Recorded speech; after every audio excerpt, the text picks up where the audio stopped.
Hello, and thanks for joining us for the Pharmacy Cannabis Lecture Series, now the Friends of the Farms Lecture Series. Each session is designed to deliver a small and in-depth dose of cannabis education. My name is Candace Hawes, and I want to thank all of our viewers and customers from the Pharmacy, Pottery, Natural Healing Center locations, and all of our friends joining us from across the world. I'm really excited for our webinar today, and I know a lot of you guys are too as we get ready for Valentine's Day. Our past webinars on sex and cannabis have been by far our most popular in the whole series. So if you're watching this now and if you want to learn more about sex and cannabis, make sure to go to our YouTube page at Friends of the Farm Lecture Series and check out Sex and Cannabis 1 and 2. Today we're going to expand on our first two webinars, and we've welcomed back the amazing Ashely Manta. Ashely Manta is an award-winning sex educator and coach that has become a sought-after authority on mindfully combining sex and cannabis as part of her CanSexual brand. She's the author of the CBD solution, Sex, published in 2020 in conjunction with Mary Jane and Chronicle Books. She completed her body sex certification, or her certification as a body sex facilitator after studying with legendary pleasure pioneer Betty Dodson. Very nice. She's also the creator of the Activating Your Cosmic Pussy Sisterhood and a series of online intensive retreats. She and her colleague, Dr. Shannon Chavez, often collaborate and offer in-person retreats that they call pleasure camps in Hawaii, wonderful, California, and other locations around the world. Ashely and Dr. Shannon also offer concierge coaching for women and couples. She was awarded the 2020 XBiz Award for Sexpert of the Year and was also featured on the as an expert on Viceland's Stone Sex episode of Slut Ever. I remember that episode. It was my favorite. I love working with Ashely, and I'm so excited to have her with us. Thank you, Ashely. Thank you so much, Candace. And thank you, Friends of the Farm, for having me back for the third year in a row. It is an honor to be here. And really, thank you from the bottom of my heart to all of you who are tuning in, whether you're live or watching the replay. It is such a really powerful statement of your commitment to yourself and your growth and your intimacy that you are taking time out of your day to learn more. So I just want to really say thank you. This topic, a pragmatic or practical approach to altered sex, is really near and dear to my heart because while sex and cannabis was definitely how I got my start in the altered states world, I did actually start to dabble into other psychedelics, and I found that a lot of the principles that I had relied upon when exploring with cannabis and sex also applied to psychedelics and sex. And there were a couple of things that I found along the way. And I really want to help set people up for success by giving you tools, techniques, talking points, and other ways of relating both to you, yourself, your partner, and whatever medicines you may be choosing to explore with so that you can have the most wonderful time possible. I would love to answer any questions that you have, so please don't hesitate to throw them in the Q&A. Candace will be throwing them over to me at the end. As I'm going through the presentation, you'll see these little emojis at the bottom of your screen. Feel free to hit those. I love audience participation. It makes me so happy. So without further ado, let's get started. Let's do it. So to give you kind of overview of what we're going to be talking about this evening, we are going to go through who should and shouldn't combine sex and altered states, because it may not be appropriate for everyone. So I really want you to think very thoughtfully around whether or not it's the right choice for you. We're going to go through mindset and intentions, the PreTalk, which is a series of conversations that you want to have prior to actually consuming any substance and mixing it with sex. Setting, preparation, and helpful supplies, because I am a Taurus, so I like to be comfortable and provided for at all times. So doing a little bit of work on the front end will help you feel like, oh, I want a thing. Oh, good, I have that thing. Thanks, past me. No interruptions. No interruptions. Exactly. Just one flowing experience. And then we'll go through the actual journey and how to make the most of that. Aftercare and debrief. So when you're kind of coming back down to earth, and how to make sure that you're on the same page, that you get to integrate the experience that you both had. And then we're going to talk about troubleshooting, because sometimes things come up. And so I want to really arm you with knowledge so that no matter what comes up, you feel prepared to work with it and handle it. Does that sound good to everybody? Punch the emojis. Awesome. Lighten up. Yes. So this, I think, is one of my favorite things that I have created in my life of, should I have altered sex with you? And it gives you some green flags and red flags. We'll start with the green flags because we like to start on the positive. So green flags would include, and this is whether, it's someone that you're doing this with for the first time, or maybe you've done it in the past and you're deciding whether or not you want to do it again. Having it be with a trusted long-term partner.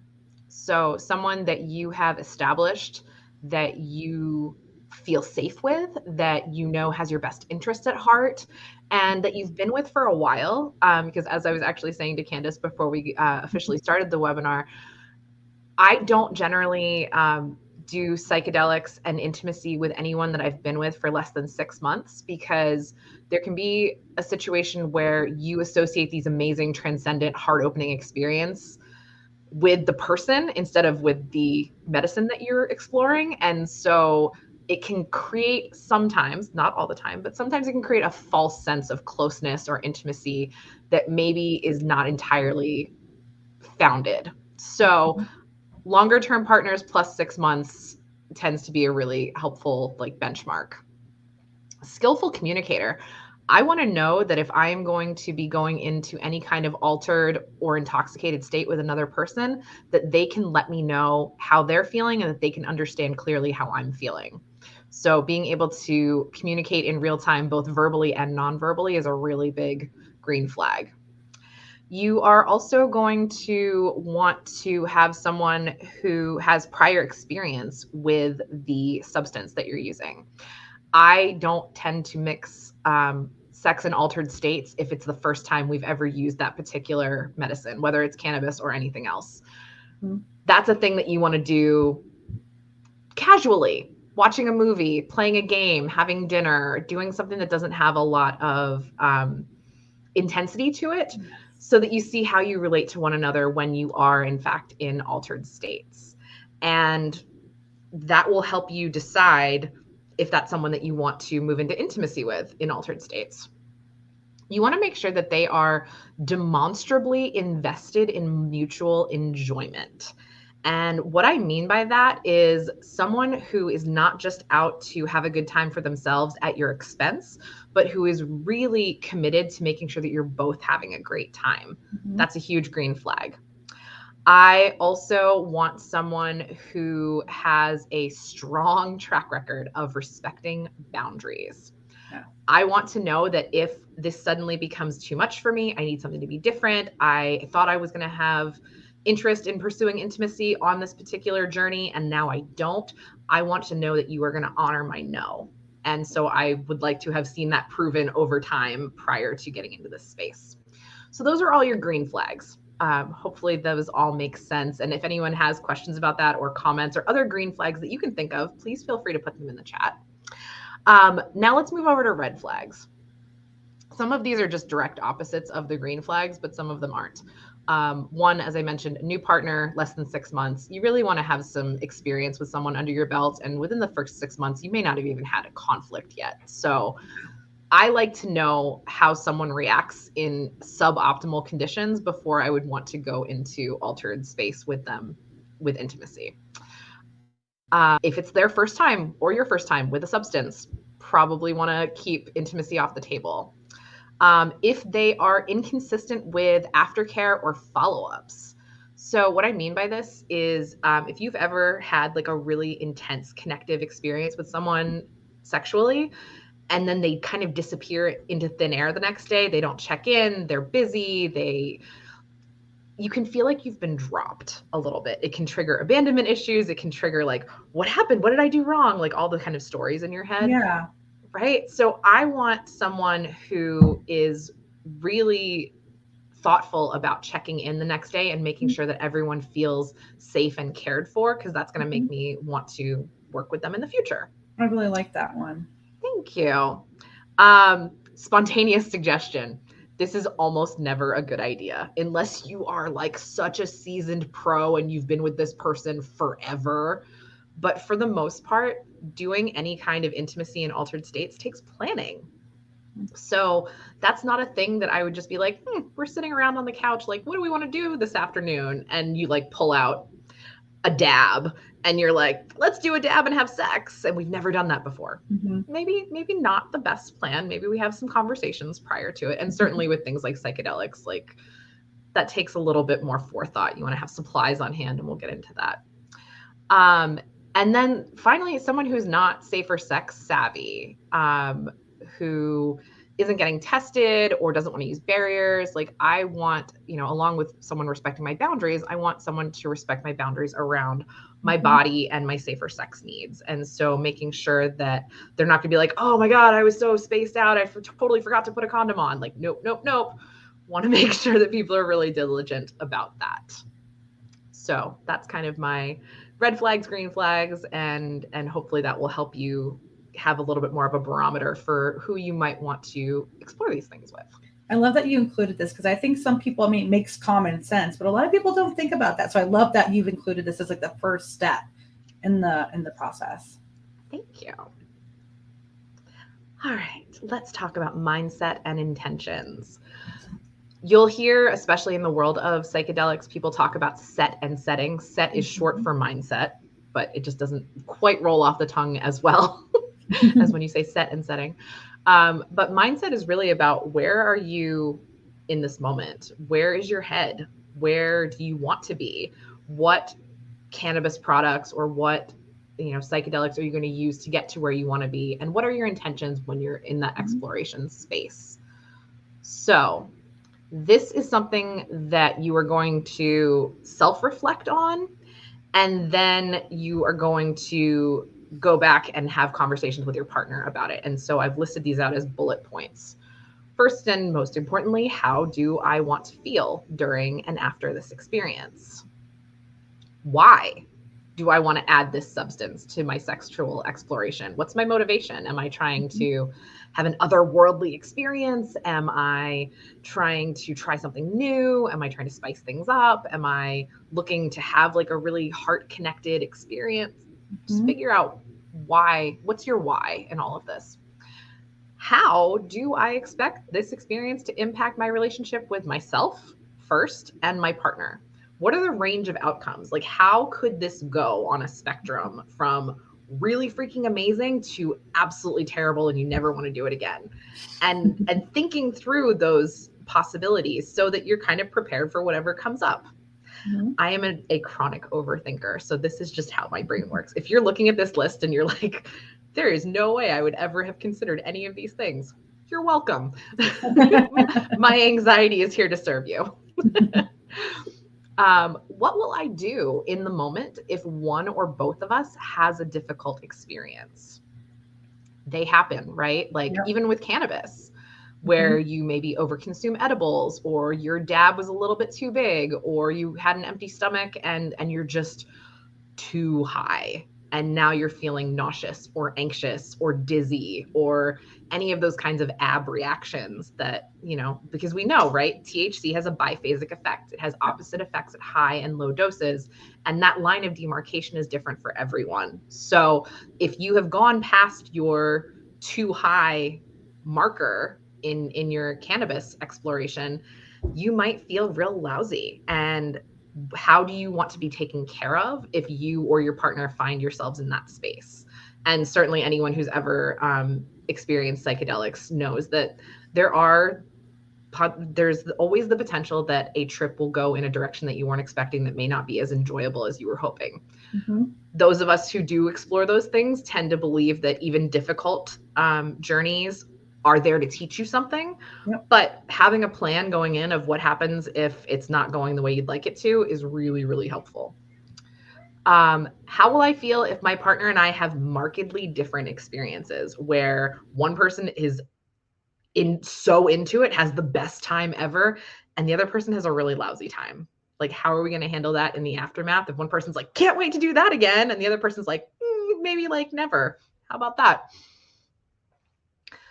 Do I feel confident negotiating for my own needs and boundaries with this partner? So can I ask for what I want? Can I say I'm cold, or my leg is cramping, or I need some Pedialyte, or I have to go to the bathroom, or whatever? Can I say I'm done with this particular activity that we've been exploring and I want to do something else? Do I feel safe doing that? Super important. Yes. And then what am I planning to do to get grounded at the conclusion of our play? And how do I integrate this experience in the days that follow? So like, what is my plan to come back down to earth in a really intentional way? And how do I want to integrate this into my life and my relationship, if that's the case? Love that. Thanks.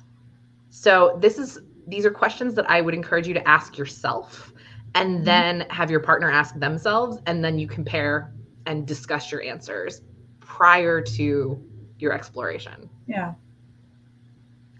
The pre-talk. I like to do this at least 1 to 2 days in advance, but ideally like 1 to 2 weeks in advance. I tend to believe that the best altered sex experiences happen because of a lot of planning and work on the front end. Because then once you go, you've done all the work and you get to just enjoy the ride, instead of going, oh crap, we need to DoorDash Pedialyte because we don't have anything to drink in the house except tap water. Or, oh man, I forgot that I get nauseous and I like to have ginger ale. Whatever it is, just if you spend the time on the front end, you will be so glad that you did. So things that you want to consider. Location. Where are you going to do it? An apartment, hotel, house, cabin in the woods, tent on the beach. Are there things to consider if you have roommates or children, or, do you have a space where you can be undisturbed and have privacy? If you're going to be doing it in a cabin in the woods or in a tent on the beach, do you know that you'll be safe? All of those kinds of things are really important to consider. Which substances are you planning to use? Do you know what your dose is going to be? Do you want to re-up? That's something that you could do really with cannabis or any psychedelic. Some people will do like more over the course of the evening. And so have that conversation about whether or not you want to do that in advance. That is not a thing that I would want to call an audible on. If you go in saying, okay, this is what we're going to take and that's all we're going to take, and then 2 hours later, you're like, let's do more. No. If you have not negotiated for a re-up, you just got to do it again next time. Has this substance been tested for contaminants? We live in a world where not everything that you consume is safe. If you're getting your cannabis from a dispensary, you know that it's been tested and has been quality controlled. If you're getting it from other sources, you may not have that assurance. If you're doing psychedelics, since it's very hard to get them legally, in a lot of places you can't get them legally at all, you don't know necessarily what you're getting. So making sure that you are testing to be sure that you're going to be safe is a really important risk management tactic. How much time are you setting aside for this? Especially if you're doing something that is like a journey. And so for some people, cannabis, especially edibles, can be like a journey because you're looking at 4 to 6 hours. If you're doing something like mushrooms or LSD, like that's definitely 6, 8, 10 hours potentially. So do you have ample time set aside, not just for the prep for the journey itself, but also for the integration and resting afterward? If you don't have that much time, if you only have an afternoon or a day, like making sure that you've set a really clear container that you know how you're going to get back to where you're going afterward. If you're not staying there, just safety planning every step of the way is being really mindful of what happens next. Yeah. And knowing that you've set this plan probably makes it a more enjoyable experience because you're not worrying about that during the moment. Exactly. Of course, sharing the self-reflections from the previous slide, and negotiate if needed, making sure that you're both on the same page. If one person's going in and is like, we're going to have a soul marriage during this experience, and the other one's like, this is just a fun, casual thing, and we're just like friends with benefits, just being really clear and making sure you're on the same page is going to save you so much emotional paperwork in the long term. Like you said, substances can enhance, feelings and testosterone and hormones. So, you can there can be confusion if your boundaries aren't set. Exactly. I remember the first time I ever did mushrooms, I told my partner that I was with, I broke all the rules because I didn't know the rules. It was my first time doing psychedelics ever. And it was only 3 months after we had gotten together. We didn't have any of these conversations in advance. And in the moment, I told him that I loved him because that is what I felt in the moment. I believe I sang it along to the David Cassidy, I Think I Love You song that was playing on our playlist. In retrospect, not entirely appropriate because that's not where he was. So like, live and learn. Learn from me. Let me make the mistakes so that you don't have to. All right. Part 2 of the pre-talk. This is a day of check-in, leading up to actually consuming whatever, whether it's cannabis or anything else that you're going to be using. Updates and recalibrations. Has anything changed since the last time we checked in? Are you feeling different today? Did you, did I just get my period and all of a sudden I'm super hormonal and I'm maybe not up for this, or I need it to be different than I had originally thought it would be? Did you have, something going on at work or in your family life that's adding to your mental status that you couldn't have anticipated when you talked about it 4 days ago? Whatever that looks like. So just updates and getting back on the same page. Setting the container. My favorite thing from the sex ed world is fears, boundaries, and desires. So if there's any concerns that you have around how it's going to go, any anxieties, to actually name them and bring them into the light so that everyone is aware and can be sensitive around those things or provide reassurance. Boundaries, anything that you didn't already share around what you're up for, what's on the table, or any of those things. So this is very much a consent focused conversation. And then desires. What do you want to co-create together? What feels really appealing and yummy and like, oh, hell yes, that's a thing that I want to do with you in this space. And then, of course, making sure your cell phones are on Do Not Disturb, because it's not fun to get, a phone call from your dad in the middle of a trip. Again, speaking from experience. Sharing your intentions, reviewing nonverbal communication. So sometimes when you are in an altered state, even with cannabis, I found words can leave you. And suddenly you're nonverbal and you need to get things across to your partner that you're just not able to vocalize. So set some nonverbal signals with each other, like a thumbs up, thumbs down, or like a tapping out, or things like that, that your partner can know what's going on for you, even if you can't actually speak those words. I love it. Thanks. And you're right. Things can change too between a week ago and how, and someone may feel pressure, like we agreed to all these things, now today's the day and I'm not feeling it. So I love that you're emphasizing that this talk needs to happen again. You need to check in, make sure everybody's still on the same page, because that gives you a chance to alter the plan and for everybody to have a better experience. Exactly. Because really, you're encouraged to change your mind. If something's not working, if you thought that this was going to be something you wanted to do and day of, you're like, actually, I don't feel like I'm in the right place for this. Cool. So much better to name that in advance than 2 hours in when you're like, oh, this was such a bad idea. Shit. Don't do that to yourself. Don't do that to your partner. Just change your mind. Things can always come off the table, and that's okay. You'll know for next time. So it's never anybody's fault if something goes amiss. It's just something to talk about and say, okay, cool. Thank you for letting me know where you're at. Let's make the necessary adjustments. Yep, exactly. And if they're not okay with that, you don't want to have that experience with them anyways. Exactly. Like all of this prep and pre-talk is actually a really good way to figure out if somebody is a good person to be doing this with. Because if they're like, why do I have to do all this work? This is so much. Oh my God. Like, can't you just relax? No, no, I cannot. And if that's how you feel about it, then like, maybe we should not do this. Thank you for letting me know. This is my helpful supplies list. You can take all of these things, none of these things, or just piecemeal what you're like, oh yeah, that's a good idea to have. Like I said, I'm a Taurus. I am a bougie bitch. I love having everything I could possibly imagine that I might need, because that helps my anxiety and lets me relax if I've thought of everything in advance. So We can helpful make support. the evening seem fun if it seems like someone's put a lot of preparation in and special and different from all the other occasions.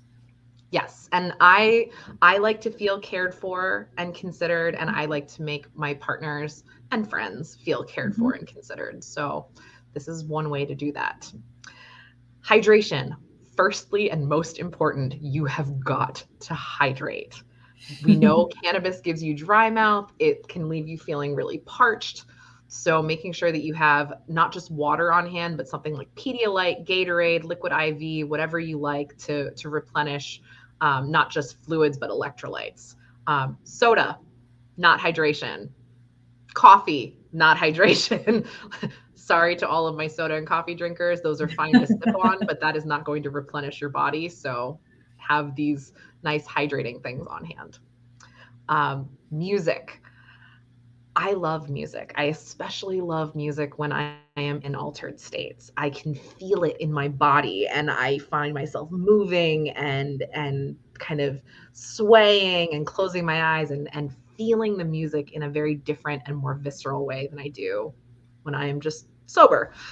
So having a speaker and a pre-made playlist, things like binaural beats, solfeggio frequencies, nature sounds or spa music, lo-fi is a great option, acoustic piano, or sexy tunes.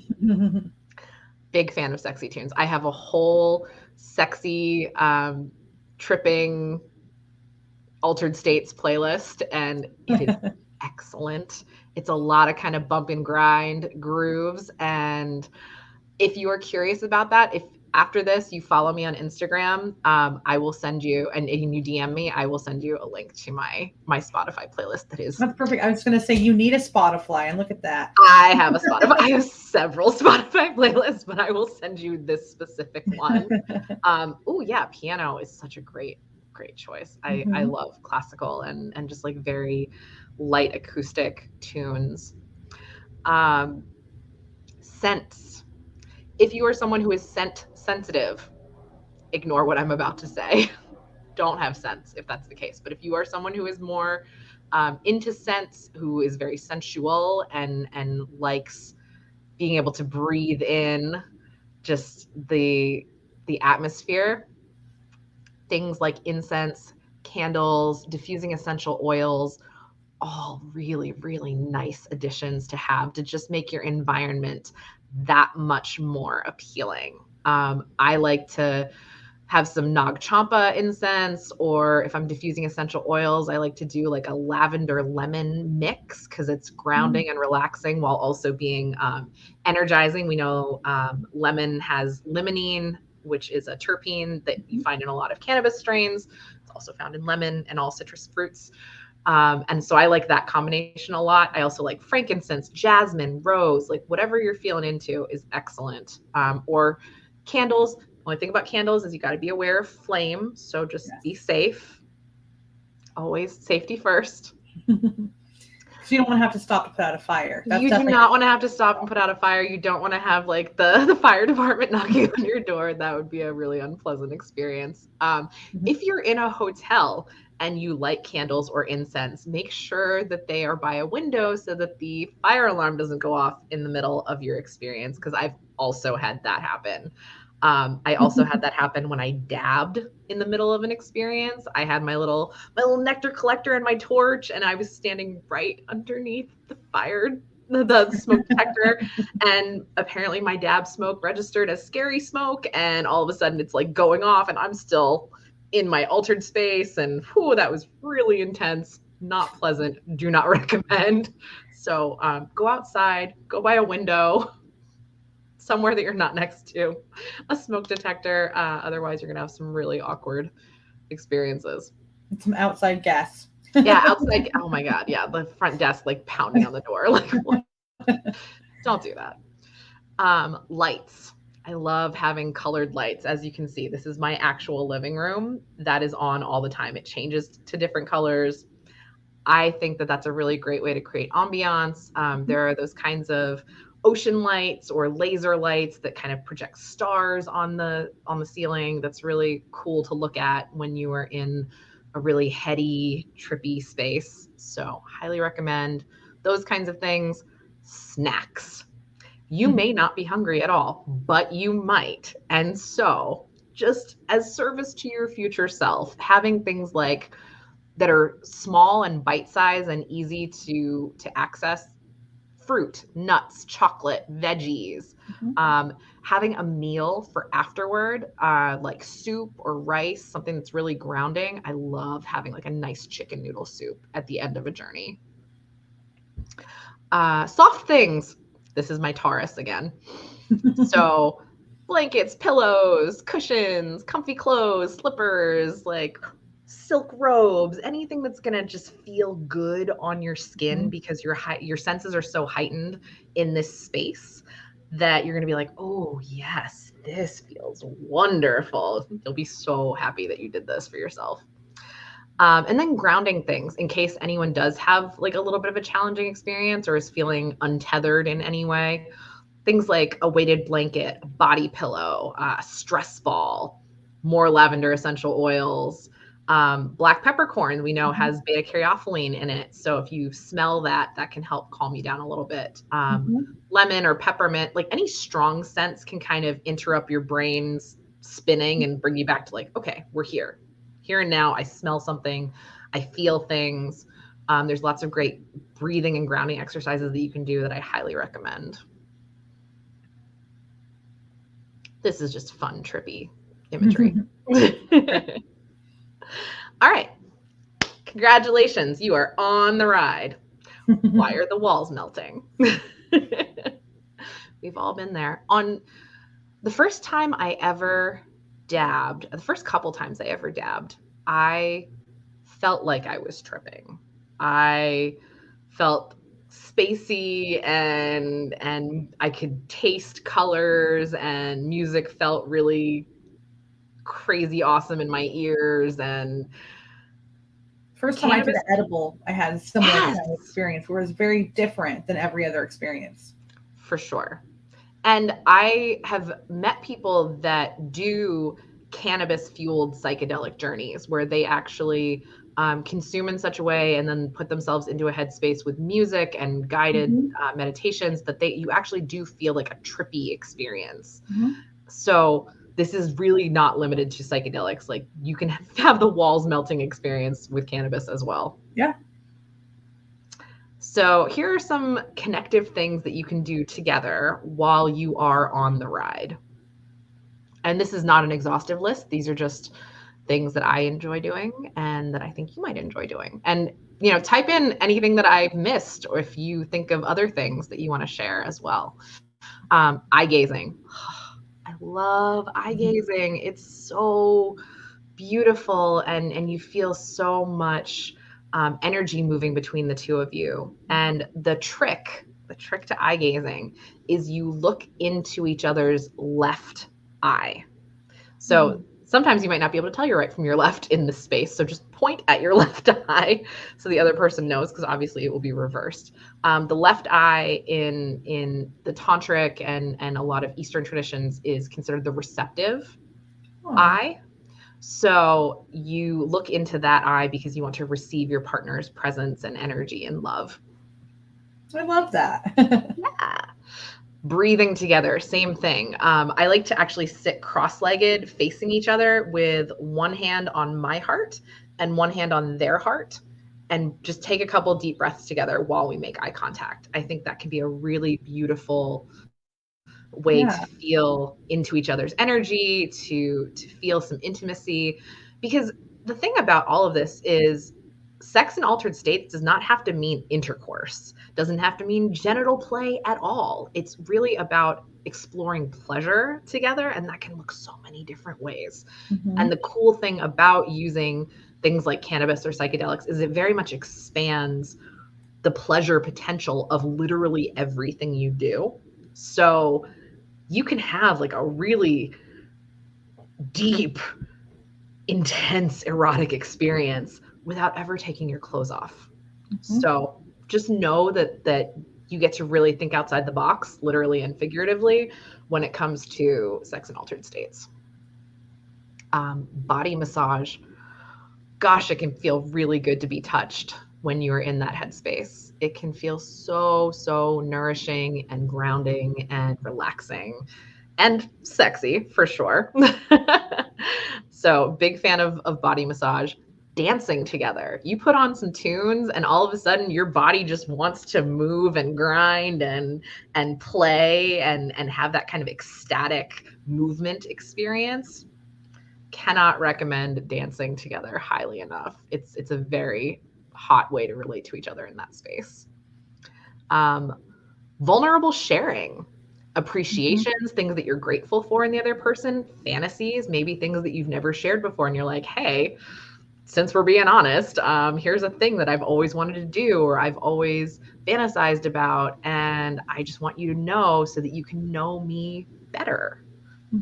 That's a really cool opportunity when you're in that space. Especially for established partners, like bring your relationship to a deeper level. Sometimes people don't have this opportunity or don't feel this connected to really have those conversations. So take advantage. Yes. Learn about them at a deeper level. Absolutely. Crying together. I know you might think that crying is like a bad reaction when you're in an altered state, but actually it can be very, very healing and cathartic to let yourself be seen in grief and vulnerability. It's really, really powerful. I think some of the most incredible sex I've ever had has been me sobbing and orgasming while I'm in an altered state. Like it's good. It's not as scary. It's not for everybody. You want to make sure that you're very over your own emotional center of gravity if you're going to be holding space for someone in that kind of vulnerability. But like, again, for established partners, you're reaching new levels of intimacy with each other where you get to really see each other in maybe your most raw and fully expressed way. And that can be so beautiful. Likewise, laughing together. I can remember so many times just laughing and laughing until your sides ache and you have happy tears streaming down your cheeks and you can't even remember what was funny, but you still can't stop laughing. That's something that's a really bonding experience for partners. So I definitely encourage you to, just be silly with each other, be playful. That this doesn't have to be so serious. The reason that you put all the work on the front end is so that you can just totally let go and be goofy. And sex is ridiculous. Like if you think about it, it's so absurd. Like you got to be able to laugh at it. Like you said before, bodies make funny noises. So yes, bodies are going to make funny noises. It's going to sound even funnier if you're in an altered state. So and you're going to start laughing. So laugh with them. Yes, laugh with, don't laugh at. This is not about making fun of another person. It's about being like, isn't life absurd? Making music or creating art together, being creative, whether it's like body painting on each other, or maybe you set out some drawing or paint or clay supplies, or you have instruments or singing bowls or maracas or whatever you got, whatever can make noise. You can make noise on your body. You can drum away on each other's backsides, whatever you want to do. But that can be a really cool way to express yourselves. Naked, not naked, whatever you want. Experiencing nature. Trees, sunsets, moon and stars, clouds. Nature is such an incredible gift that we get to experience in these bodies in this life. And so I love to integrate nature into my journeys. Obviously, you want to be street legal, have everything relevant covered if you're going to go outside. But go out, touch a tree, breathe with the ocean, look at the sun, look at the stars, marvel at the just profound beauty of the universe. Because I find that when I'm in altered states, I feel very deeply connected to all that is. And so that's a really cool thing to get to do together. You're holding hands, you're looking at the stars and the moon, you're feeling all the emotions flowing between the two of you and out into the world. It's really cool. And then side-by-side masturbation is an excellent thing to do in that state. Because sometimes when you're in an altered state, it can impact how your body typically responds to arousal. So let's say you have a penis, maybe erections are a little bit elusive for you in this state. That's fine. Don't stress. It's totally good. Anything that happens is exactly what was supposed to happen. So like, don't spend time being self-conscious about it. Just do something else. And side-by-side masturbation is such a beautiful way to connect with your own body, to watch your partner in pleasure, and to have a very erotic, sexy experience that has no pressure behind it. And then one of my favorite things to do is, while you're on the ride, is recording a video of yourselves if you feel like it. But for future you, for you when you're sober, when it's been a couple days or a couple weeks, because you're almost always like grinning like you're a little kid at Christmas. You are feeling so heart open and everything feels so clear, and you get these like downloads directly from the universe. And so I would record videos of me and partners like, hi, future us. You would not believe what we're thinking right now and these experiences that we had. And it's a really cool way to kind of memorialize what you've done. I like that. If you are someone who needs to keep this on the DL for whatever reason, maybe don't record it with a video. Maybe write it down in a journal. I have also journaled during journeys, and that's been a really cool way to kind of also memorialize what happened with a little bit more anonymity. Yeah.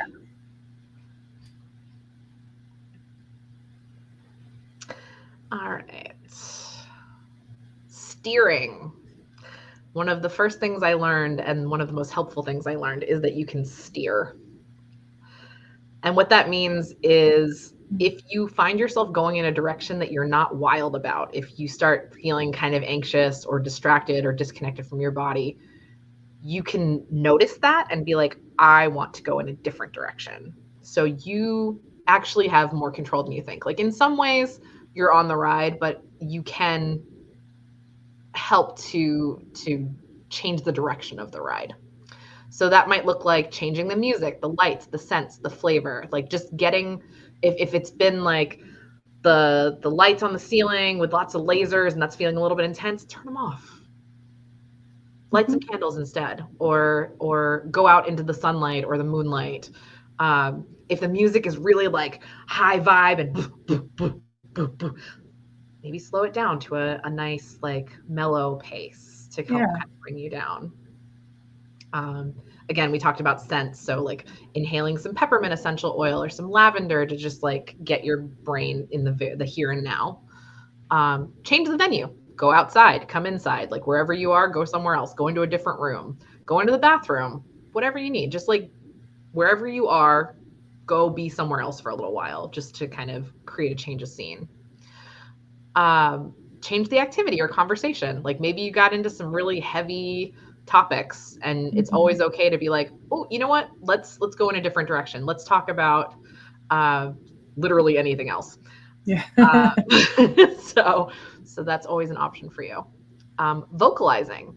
Sometimes making noise can help steer you in a different direction. If you're in kind of a heady, intense headspace and you start going,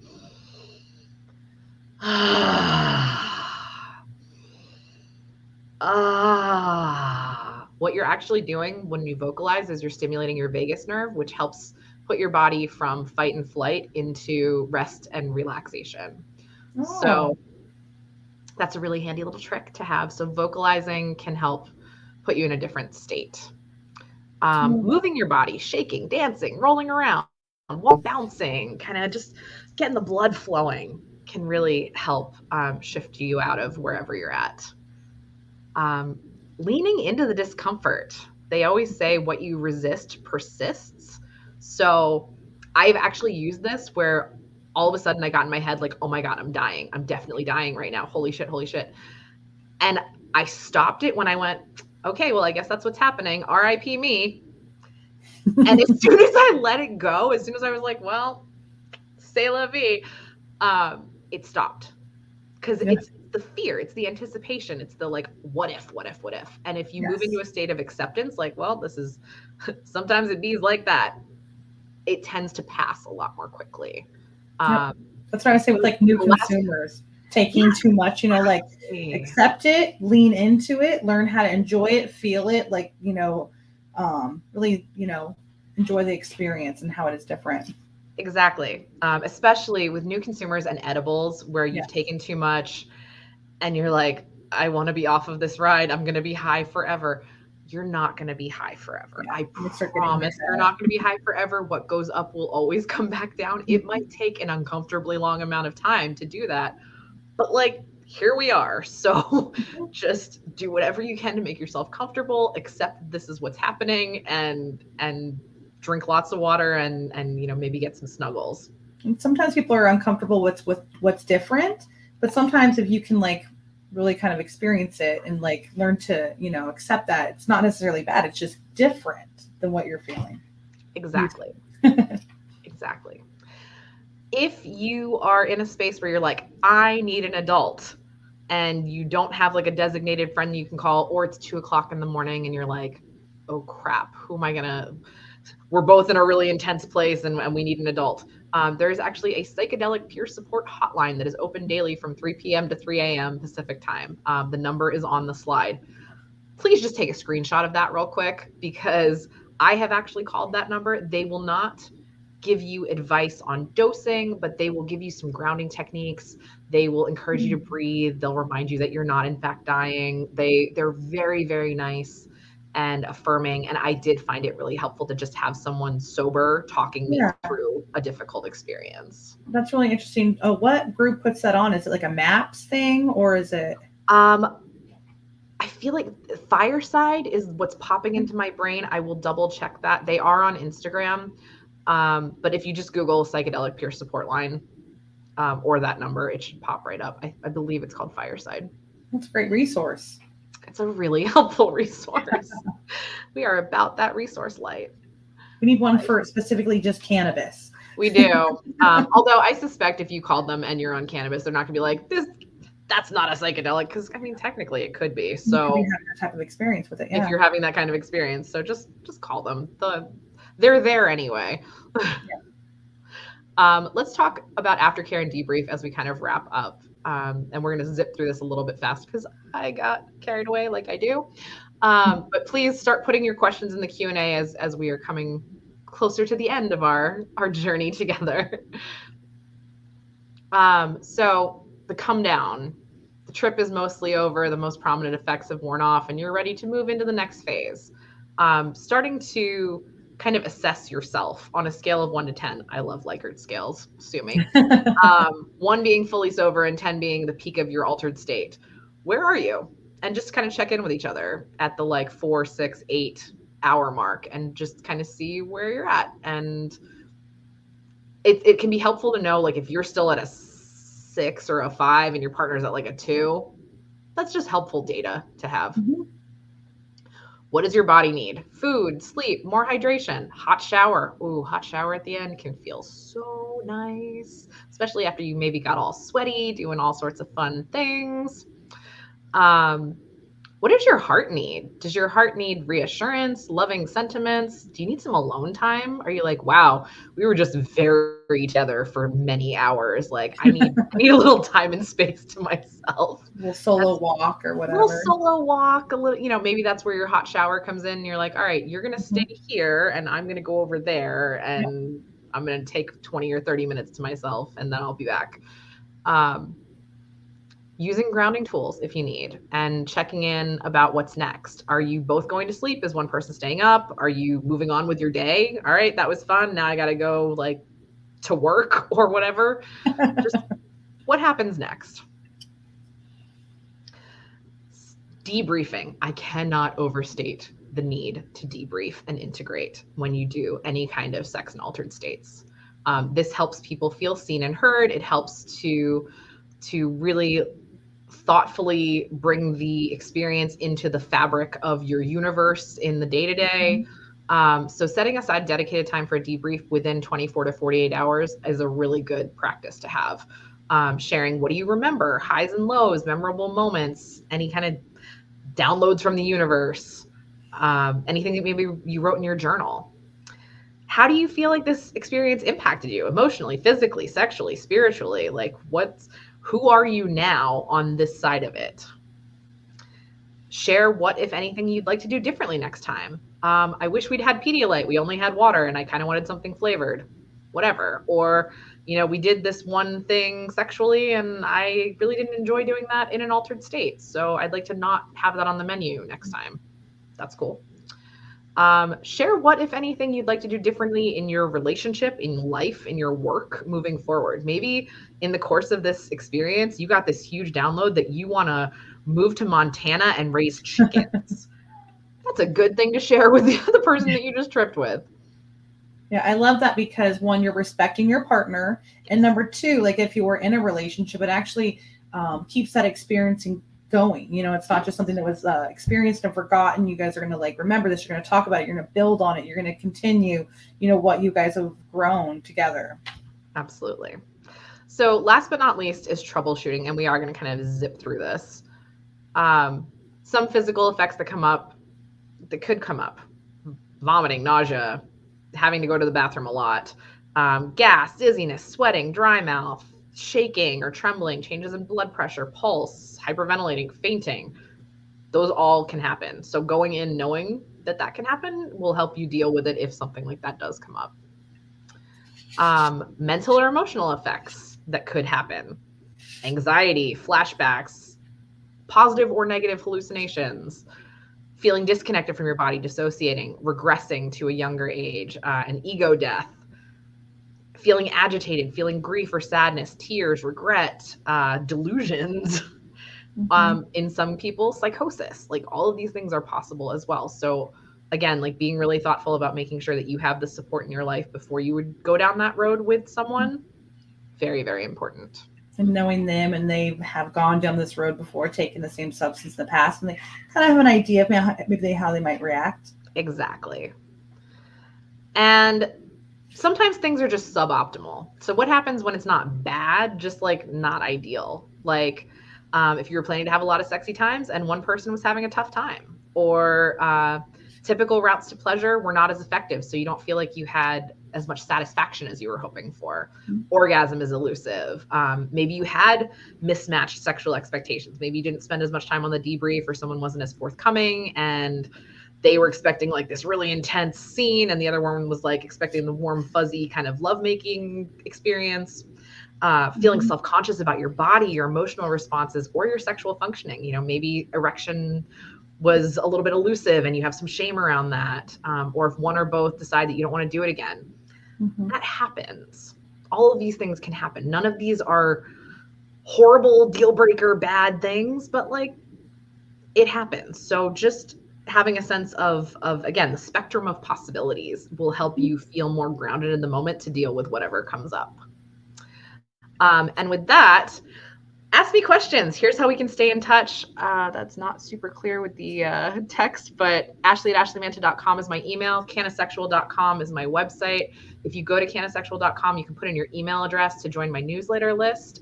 You'll also get a free cannabis tracking template as it relates to sex. So when you're trying things before you do it with a partner, here's things to consider of how it's working for you. You can find me on Instagram @canasexual, and my podcast is Elevated Intimacy, and that's on all the podcast networks. Oh, that's so cool. Ask me questions, y'all.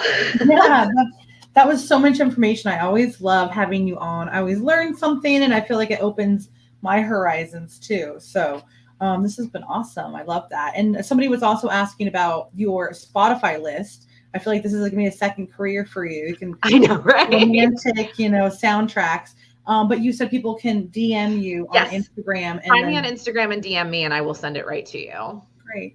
Now, what do you feel about mixing substances? Say somebody wants to mix something and then also cannabis. What is your kind of rule take on that? Yeah, absolutely. So I have mixed cannabis with literally every substance I have ever taken. So I personally am a fan. I find that cannabis can really help smooth out some of the more like rocky parts of come ups and come downs. They can enhance the experience. That is a little bit of an advanced move. Yeah. So if you are someone who is brand new to altered states, again, that is something that I would do without intimacy first. See how you like the combination, see what the right dose is for you and timing and all of those things. If you are a seasoned explorer and you're like, yeah, I'm cool, I can dab and also be doing LSD at the same time, rock on. But know yourself first. Yeah. Don't put yourself in a situation where you're not sure how it's going to go. Yeah. And then maybe add that to like your conversations that you have ahead of time. Like, exactly. I like to use cannabis with it. What do you feel like? Totally. Yeah. Somebody's also asking, how can they test dosing for a first time with psychedelics? So like, how can they find their dose really with psychedelics? That's a good question. That is a great question. So I would say, like cannabis, less is more. So you can always add, you cannot subtract. And this is coming from someone who the first time I ever did mushrooms, I did a full 3.5 grams, which was way too much for me. Oh my God, the walls were talking to me. It was real intense. So I like to go on the lower side of whatever that looks like. So, whatever Reddit has like standard doses of various psychedelics. Whatever they say is like a typical tripping dose, cut that in like a quarter. Start there. And then see how you feel. You can always add more, but once you're on the ride, all you can do is steer a little bit. Yeah. So hopefully you have a supportive partner who can help, massages, change the scenery, change the conversation, give you what you need. And that can actually be a bonding experience as well. Seeing how much someone actually loves and cares for you. And yes, having someone care for you when you're having a difficult time is one of the most beautiful ways that you can connect with another person. Also, if you're not sure about your dose, you for sure should not be having sex on that particular substance. Like, again, figure out your dose when in a non-sexual scenario where you're watching movies or you're at the beach or you're in the mountains or whatever. Then once you're clear on, I know that I take this much, it takes this long to kick in, it lasts this long, and that's what I want to have sex on, then you go in with good information. Yeah, good point. Somebody's asking too, like similar to THC, we all know like if you take too much THC, you can, smell peppercorns, do this, that, do you have any suggestions for anybody that's taken too much psychedelics? Is there any like plants that you can take to help like level that out? Let's see. How do I want to put this I am not a doctor. This is not medical advice, and I cannot condone the practice of this, but I have heard someone who is not me has suggested that a benzodiazepine, if you were to have a prescription for that, something like a Xanax or an Ativan or whatnot, can interrupt the impact of a too intense psychedelic experience. I've heard, can neither confirm or deny. Yeah. Do not endorse, but that is what I've been told. Yeah. Do your own research. Do your own research. That's a good place to start the research. We've talked about this before, and I already know what you're going to say, but I want you to answer this question. What's the best strain for sex? Oh, my favorite question in the world, Candace. You know this. The best strain for sex depends entirely on you, because everyone's body chemistry is different. Everyone's metabolism is different. And even where you are, if you're a human that menstruates, where you are in your cycle, whether or not you've eaten that day, like there are so many different things that can impact which strain works best for you for sex. And best is also a very relative term. Best in what way? Best in terms of helps you get in the mindset for sex, best in terms of increasing pleasure, best in terms, like there's a lot of variables. And so what I would say to you is, I can't tell you what the right one for you is, but you can figure it out. Again, if you go to canasexual.com and download my strain tracking template, you can try a bunch of different things, masturbate, and see how you feel and see which ones you feel are most conducive to the kinds of experiences that you're trying to create. Love it. That's a perfect answer. I think a good place to end the webinar too. Fantastic. Thank you so much for being with us. I always enjoy working with you. I love seeing you around in the cannabis community. Thank you so much for all that you do and that you bring to this industry, because there's really nobody else that's doing exactly what you're doing. So always have a lot of appreciation and love for you, Ashely. I'm honored. Thank you so much for being here. Thank you all for watching. I really appreciate the opportunity to share this knowledge with you. And I hope that you have wonderful experiences. Wonderful. Well, thank you again to our speaker. Thank you to everybody that spent time with us today. Hope that you learned something that will make you better informed cannabis consumers and that this information will help you find relief and pleasure. Thank you so much, everybody. And we look forward to seeing you again. Have a great night. Bye.